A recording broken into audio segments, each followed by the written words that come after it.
Morning. Morning, Martin. Just me and you this morning so far. I'm sure there'll be a few others joining. I hope you're well, mate. Let me know if I'm coming through okay. I'll just make sure I'm recording. Yes, I am recording. How's your trading going, pal? I know, right? Is it going well? Are you feeling almost ready to start your 50K? Let me just put my I'll put my AC on 1 second, guys. It's getting a bit hotter.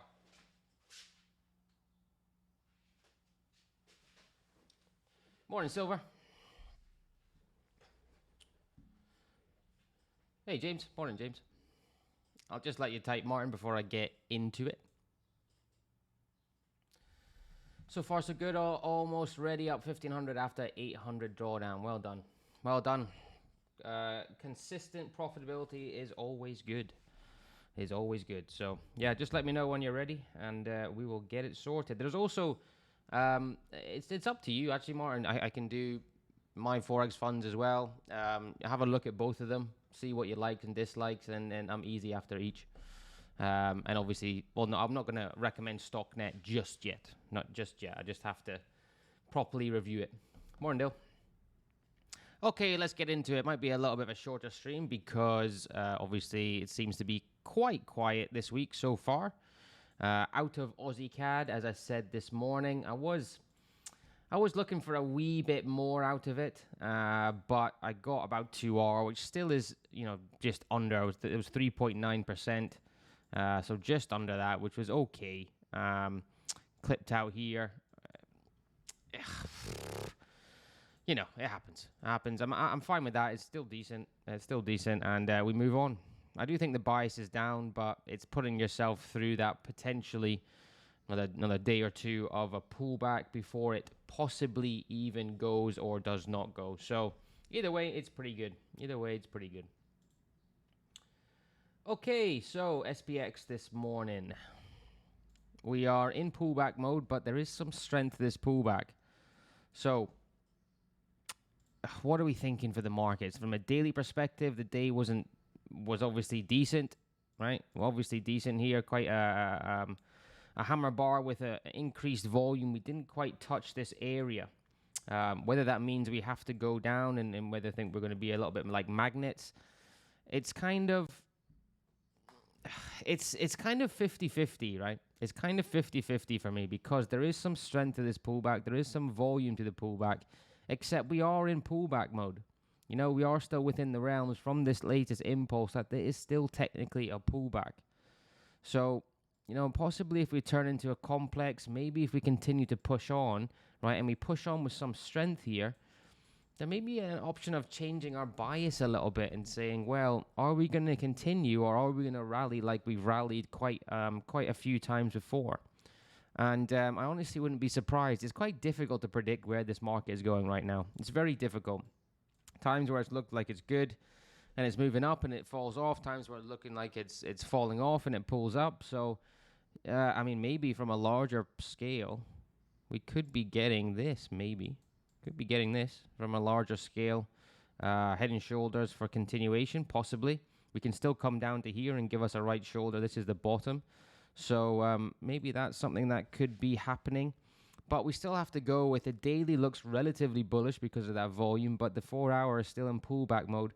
But it does have some strength to it. So I'll sit myself firmly on the fence and wait for price action to do a little bit more, possibly a 20 catch up, and then see what the market wants to do. But predicting this right now, I'd rather react to it. And who knows? Dollar is strong. Had a slight pullback yesterday. Pushing on a little bit just prior to London Open. Now, that for me, trend continues. The bias of buying the dollar still continues. And any setups buying the dollar, I would happily take. So dollar looks pretty good. And actually, what was I about to say? It was just gone on my mind. What was I about to say? Oh, I'm about to contradict that statement, but it's against the Mexican. So that's just where it's slightly different with the exotics. So one of the pairs on my watch list was this USD Mexican, which may push on, may not. We've got our V reversal here. One of the things I do potentially like about it is our higher time frame confluence. So you can see from a 4-hour perspective, we're getting this bullish or bearish momentum coming in at the possibly this top of this structure, top of this channel. From a daily perspective, we are still on a downtrend despite what's happened. It could possibly be our complex corrective C wave at that 200 at previous resistance from this impulse. And this impulse does look to be digested certainly now. So again, here's your increased volume. Here's your technical, theoretical, absolute hammer bar. Big rejection there on the daily chart of both resistance and that 200. You could possibly get a little bit of pullback within this bar, which sometimes you do get. But I would like to look at opportunities of selling this right now on this hourly for a breakout retest. Now, the problem becomes, obviously, this 200. Is this going to be an issue? I would like this to correct a little bit more. Give me something like this before a breakout retest. Obviously, looking a little bit nicer than what I've drawn there. But a breakout retest so that we either tag the 200 on our break, or we can possibly get in on a bearish engulfer underneath the 200. Something in terms of that aspect that means we can get one-to-one, or certainly these orders have been filled. But USD Mexican does look pretty good. I like where it's at. Just this pesky 200. Just this pesky 200. So we'll see what happens today. The other one I do like is oil. Hey, Audrey. Morning, Audrey. Oil was the only one other one on the list.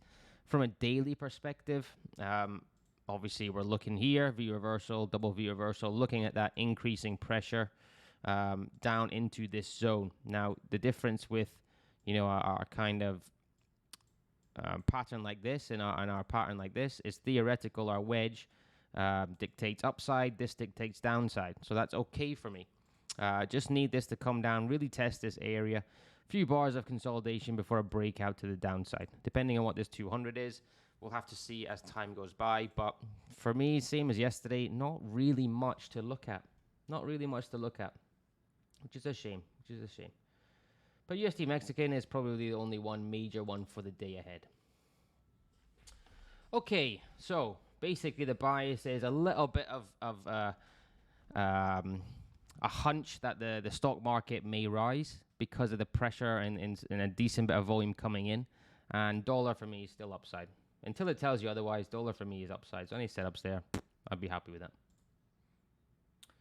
Okay, let's go into what I wanted to talk about this morning, because it ain't going to be the markets. I went through and I did it. I like doing it firsthand. Sometimes I like write things down. I don't know if you guys are the same, but it kind of helps me remember, or I think it just helps me better when I'm making notes, that usually it's better for me to write it down. And I took 4 of the last. I actually took 6 of the last, but I probably won't have time to go through all of them. So I'll take the best case scenarios for now of the ones that I've gone through from our recent breaks, or breaks that I should have taken, i.e. pound Aussie and pound New Zealand, the terrible twosome that I made mistakes on.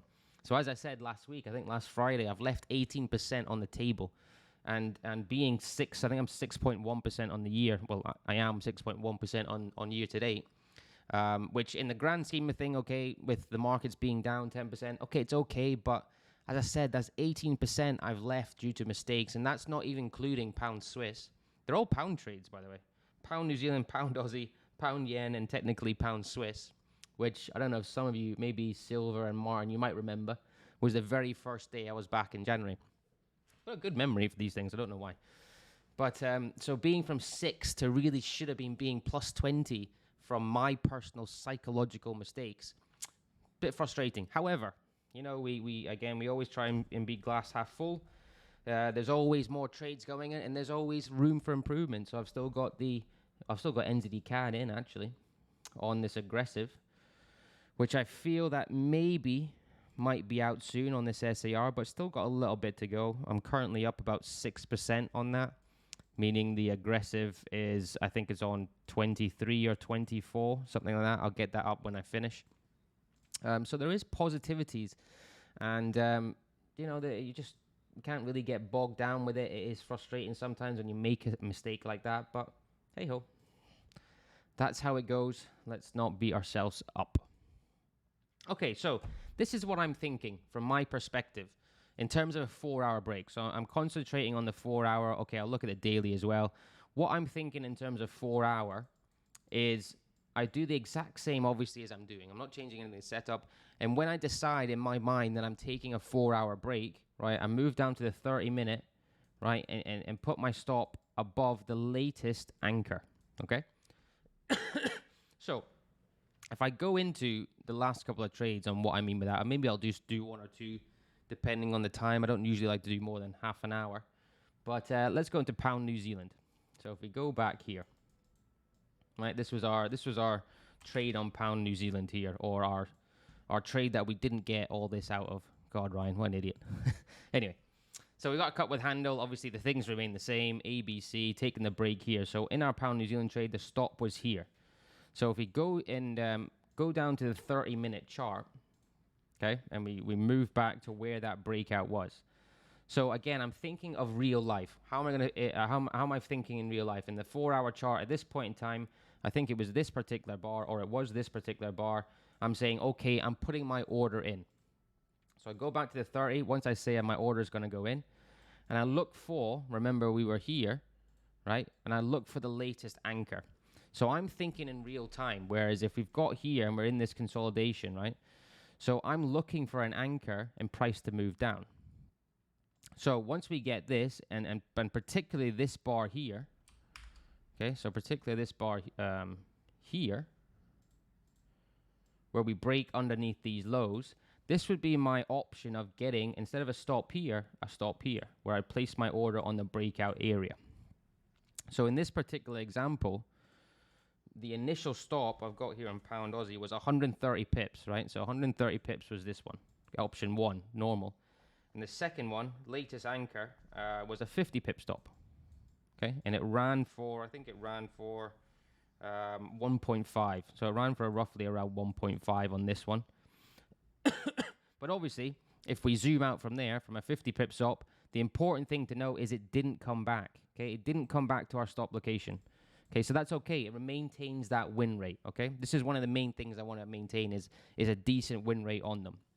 And also, if we are taking profits on initial impulse, what I'm making notes of is how far they go. So this one went roughly around 1.5 from our 50 pip stop. Okay, and obviously having a 50 pip stop and managing this trade well, you're going from this risk reward from a basic perspective where we should have been here, we should have been here, we should have been here, and out for roughly down there. Okay, but we were here, we kind of put it into half, and you're thinking of the R's that, you know, as we manage this on the 4 hour, it's basically a where is it? It's a 16% trade. So taking money off the table at 1 hour is a 16% trade. Doing it normally, it was a, what one is this? No, sorry, that's wrong. It was a 14% trade, right? Whereas normally it was a 9%. Okay, so it's a difference there of obviously a 5% difference. Okay, which is good. So that's number one. If we go to GA, pound Aussie, on the breakout that, again, a silly bloody mistake by Ryan up here. Why didn't Ryan take that breakout? Because I said it was too high a risk reward. And look what's happened. So again, I'm still, as I said, even though I'm happy with the 6.1 that is beating the market, being a lot of people that I know that are saying, oh God, I'm getting beaten in the market here. Not from a trading perspective, but just from a general. This was just silly. Anyway, I can't get too far into it. So in this particular instance, like the stop there was on pound Aussie, 130 pips. Okay? I'm getting pound New Zealand, pound Aussie mixed up. So pound New Zealand was 111, and I changed it to a 67. So pound New Zealand 111, as we just did 67. So I've just got the numbers mixed up there. Pound Aussie was 130, and the new one was 50. So apologies there, I got the wrong ones mixed up. So if we go down to the 30-minute, and for example, we say we've decided to take the trade, or we want to take the trade on this particular candle. So what we then do is move down again to that 30-minute chart, and we look for our latest anchor, right? Which for me is very similar to pound New Zealand, right? It would be coming on this bar here.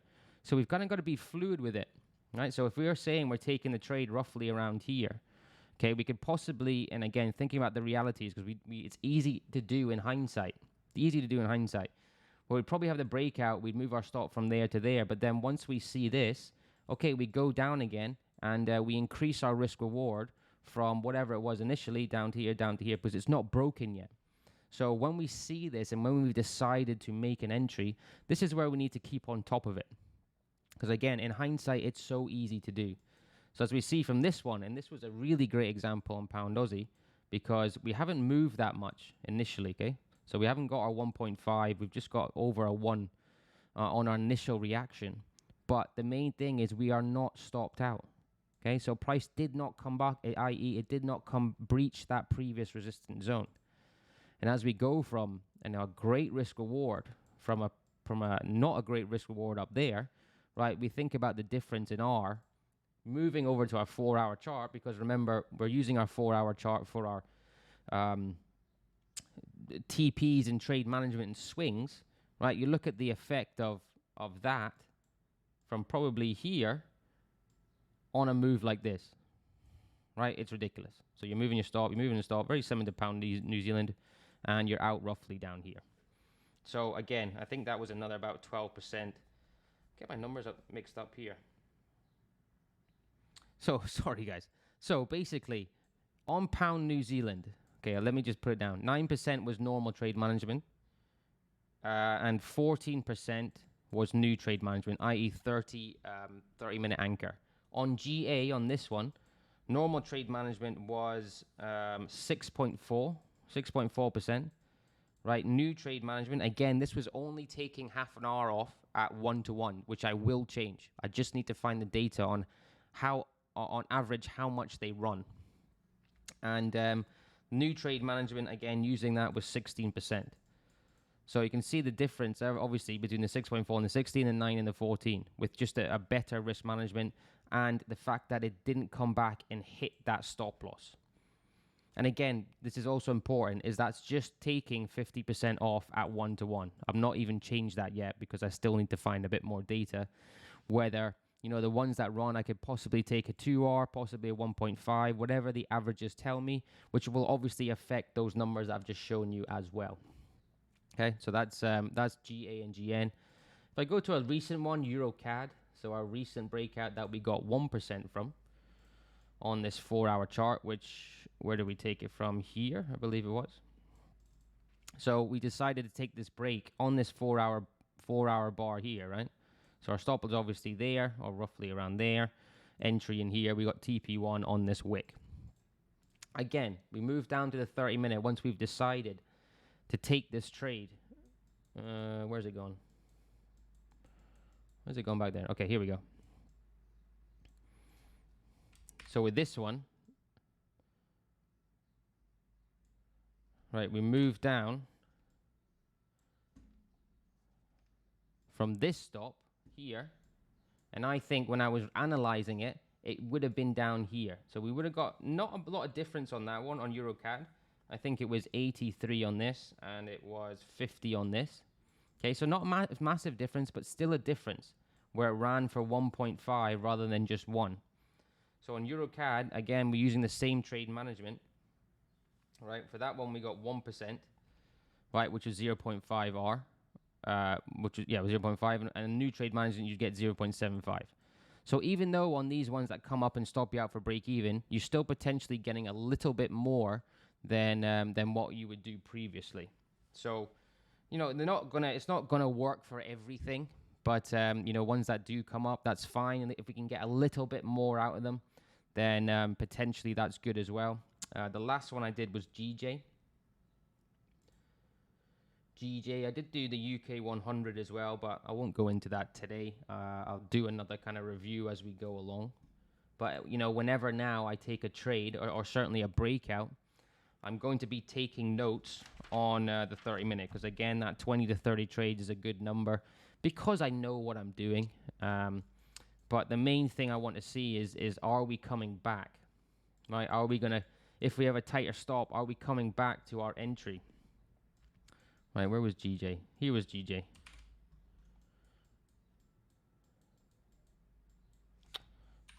Where's it gone?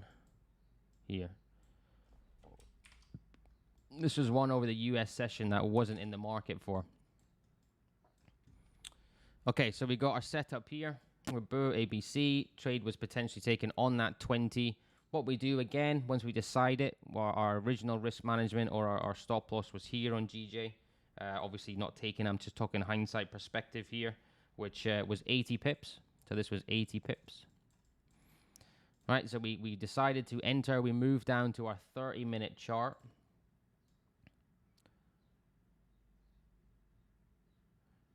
Here we haven't breached the area. So notice with this one, we're decent because we haven't breached the area, in which case we'd have kept our entry as normal. The reason why we kept our entry as normal, because from a 4-hour perspective, this was pretty clean, right? So if you look at our area, it was quite clean, right? So we wouldn't have been triggered in until a proper break underneath this area. So what happened in GJ, in terms of good for this new risk management, is we came up, we tagged this area, and we created this little pullback. So again, we're going from 83 to 83 to this was 50 pips. So we're reducing it quite significantly, where we're taking a break on this area, where obviously difference between that and that. This one ran a little bit. Again, I haven't got the data on the R's they run. You know, in terms of the ones that have run, they normally run pretty well. So there may be something where we take it 2-3 R, depending if the data suggests that. But as you can see, you know, from here, it's obviously a lot better in terms of your multiple R's than this, where you're kind of enhancing it quite a bit. So I think on GJ,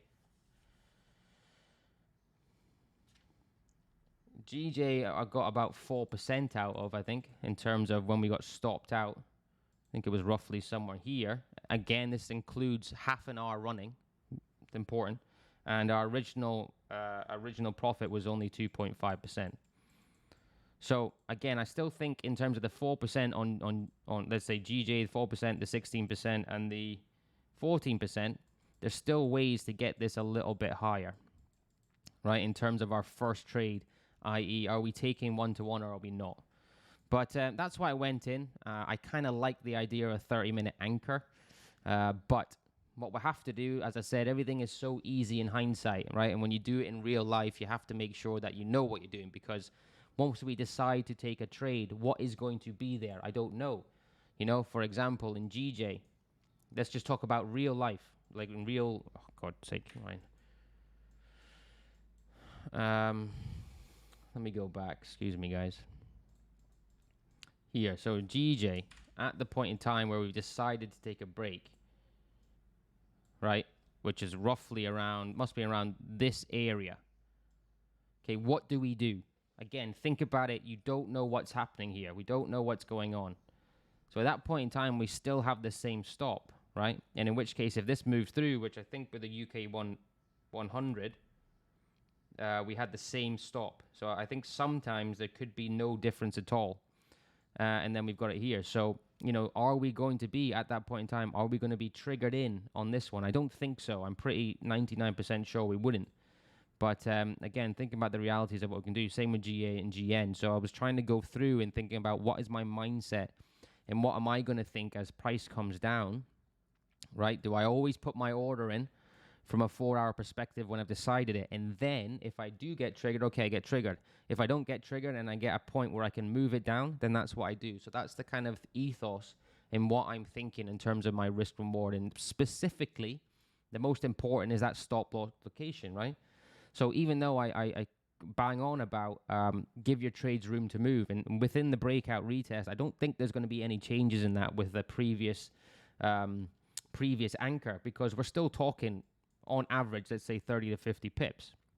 Okay, but if we can move it from 110 or 70 or 80 down to, again, 30 or 50, which is not squeezing it, still a decent stop, right? It would be different if we're going from here to here, right? But it's still a decent stop. And it obviously massively affects this risk reward and payoff ratio.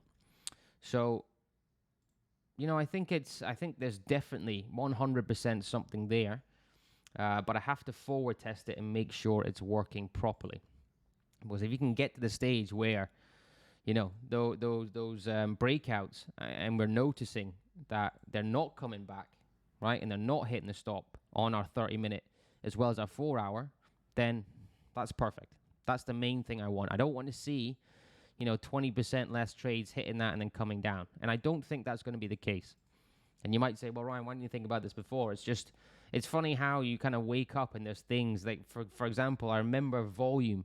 I was on my balcony having a gin and tonic, I think, and I just remember thinking, just then, volume on Catalyst. And it's funny how things kind of go and develop as you kind of go along. But, as long as you're, as I said many times, you're only in competition with yourself. So as long as you can improve and figure out how to improve, it's a whole process.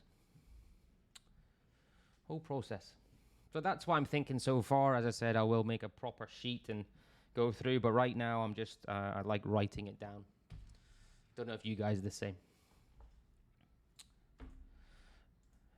It sounds somewhat to my strategy where you take profit no matter what. And if it hits TP1 and gets back, then you can get it back in with the house money.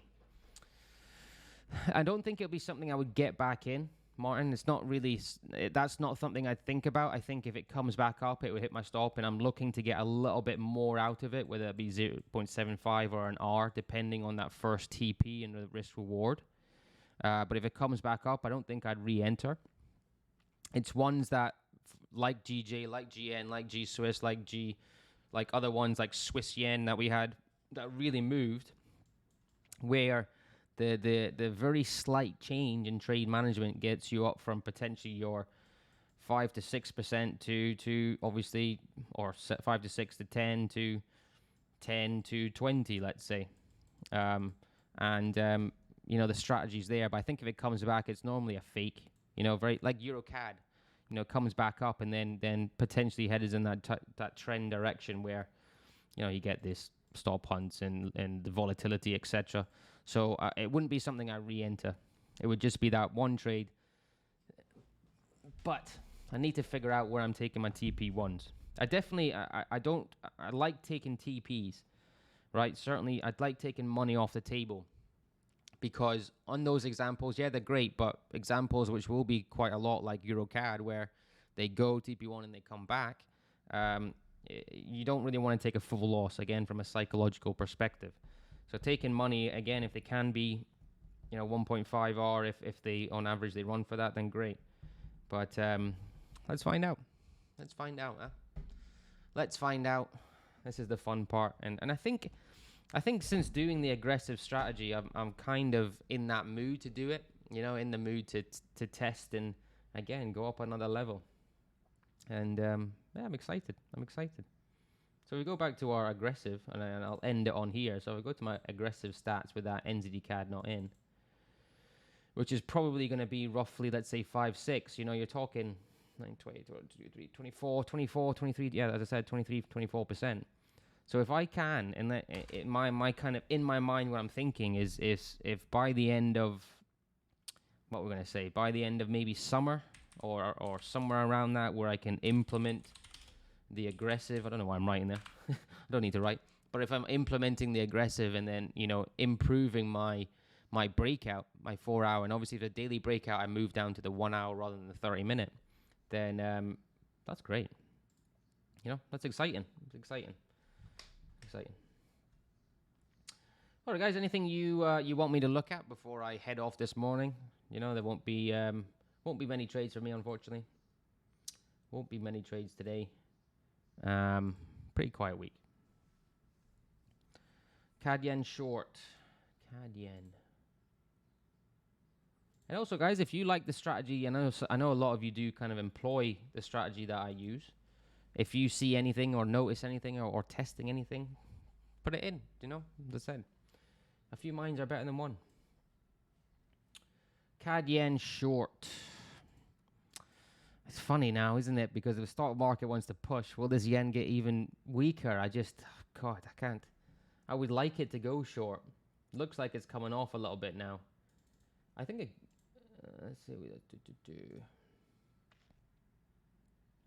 If we potentially get that complex corrective, then 4 hour, it's getting a little bit of a push here. Daily, I don't think this is enough. I mean, we had it there, but, we're in a different perspective here. So I like the idea, but it's seems to be gaining some traction, right? But if you're looking at something, I don't know, down here, I mean, you could be this. Looks like this in small time frames, right? A, B, C. In which case, this would be a key area for CAD yen coming down here. So if we dissect that 4 hour and we're getting this complex corrective, then that would be quite nice, actually. You've got those moving averages on side. You do have that 20. You obviously have the trend against you. But yeah, for confirmation for me, just looking at the smaller time frames, I know you look at the, let's look at the hour, because I know you look at the hourly. Then that would be pretty clean. Break underneath here. In which case, if it does come, you know, and if it potentially gives me a setup at that area, then I'll look at a potential trade in that from B-Wave. Don't think it's clean on the 4 hour though, no. So yeah, I like that.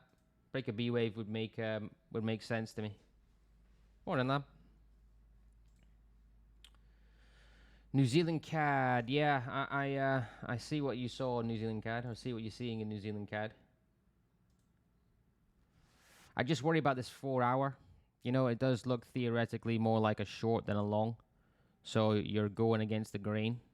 But yeah, I had a quick look at this. I just didn't like the higher time frame confluence. I didn't like the higher time frame confluence. And if it needs to go, it needs to go now, because of, you know, we don't want this second structure lasting too far or going too much. And it probably is at the stage where, okay, maybe it's resetting up from here, but then this becomes an issue. So yeah, I thought about it. You're getting a little bit of confluence with the daily, but not massively. You know, you're probably more looking at a battle bar rather than a rejection bar coming on increasing volume.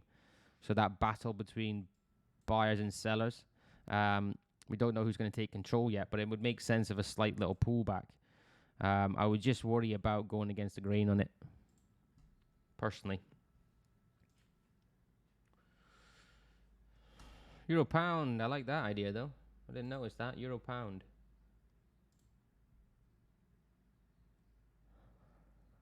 It would absolutely make sense to me if this push in the euro is sold into. I mean, there's your confluence. So immediately I like the idea, because how many, again, I've said it so many times, how many times do you see any euro pushes, certainly a climactic like this one, get sold into? So I like that concept. Silver, you look in here, I tell you what, that's pretty good. That's pretty good, silver. It would be a 30-minute for me. I presume you got the 30-minute there. Yeah. Yeah, I like that. I might add that to my list. 4 hour. I mean, we're going with the basis in terms of higher time frame confluence. We're going with the basis of we kind of know the euro pairs, right? That they do like things like this and to be sold into, right? Where we're getting climactic. It looks a bit better on the daily for a short than the 4 hour. The 4 hour doesn't actually look too bad for trend continuation. Depending on what the markets do. You know, if we look at the UK market, it's coming off a bit as well. If the stock market decides to push a wee bit, then that would be good for this. But I like that idea. You know, it's whether, I mean, will we get this? But how many times have we seen that, right? You would have liked a little bit stronger on this 4 hour chart for movement to the downside. You would have liked it to be a little bit, you know, impulsive. But there's certainly an argument there. I think your daily is giving you that argument, and a 30-minute breakout retest, depending on now those 200s, would make sense. You're in a euro pound short. Oh, there you go. We've got lamb confluence. The lamb confluence. But I do, yeah, I like it from a daily perspective. I do. I mean, look at that.